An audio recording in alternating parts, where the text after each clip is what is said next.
അല്ല ശ്രീണ്ട ഇവരുടെ പ്രത്യേകിച്ച് തൃശ്ശൂർകാരുടെ ഒരു സ്ലാങ് ഭയങ്കര രസമല്ലേ?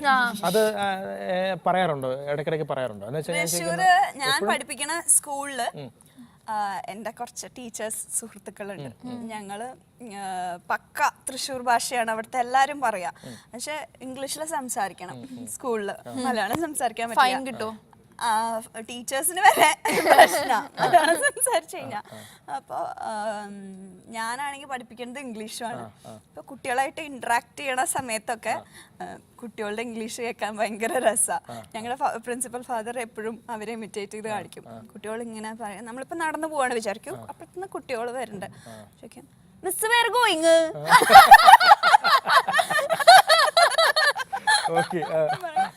മിസ് വേർ ഗോയിങ് അല്ല, miss where are you going അങ്ങനെ ചോദിക്കണം.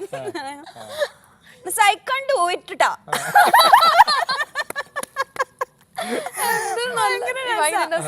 തൃശ്ശൂർ ഭാഷയിൽ ഇംഗ്ലീഷ് വരുമ്പോ ഭയങ്കര ഞാൻ തന്നെ പലപ്പോഴും ചിരിച്ചു പോകും. അങ്ങനെയുള്ള സിറ്റുവേഷൻ. കുറെ വാക്കുകളുണ്ടല്ലോ, ഗഡി അങ്ങനെ കുറെ വാക്കുകൾ, ഗഡി, ഡാവ്, ഇസ്റ്റ, മെദ. മെദയോ? ഓക്കെ, അതെന്തറിയോ? ഓക്കെ, ഇപ്പൊ ശൃന്ദ ഇവിടെ എറണാകുളത്തല്ലേ, ശൃന്ദ ഇവിടെ നിക്കാണ്, ശൃന്ദയുടെ ഒരു ഫ്രണ്ടും കൂടിയിട്ട് അവിടെ രണ്ടുപേരും നിന്നിട്ട് നന്നായി സംസാരിക്കുന്നുണ്ട്. നമ്മള് വേണമെങ്കിൽ ഇങ്ങനെ കത്തി വെച്ച് എന്നൊക്കെ വേണമെങ്കിൽ പറയാം, അങ്ങനെ സംസാരിക്കും.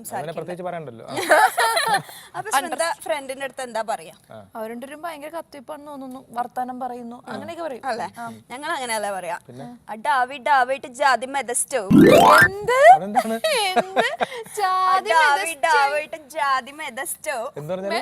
ആ ഡാവ്, അതായത് ആ പുള്ളിക്കാരൻ, ഈ ഡാവ് ഇയാള്, അയാളുമായിട്ട് ജാതി മെത. മെത എന്ന് പറഞ്ഞാ കത്തി വെച്ച കൊല്ല. ഞങ്ങളുടെ നാട്ടിലൊക്കെ മെത എന്ന് പറഞ്ഞാൽ മറ്റേ കറ്റ മരിക്കുന്ന സാധനത്തിലാണ് മെത എന്ന് പറയുന്നത്. ഈ സാധനമൊക്കെ ആദ്യമായിട്ട് കേൾക്കുകയാണ്.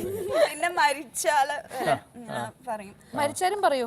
മരിക്കുമ്പോ നമ്മള് പറയുന്നത് ദിവംഗതനായി അല്ലെങ്കിൽ എന്താ ദൈവത്തിൽ അലിഞ്ഞു, അങ്ങനെയൊക്കെയാണ് സാഹിത്യപരമായിട്ട് പറയാ.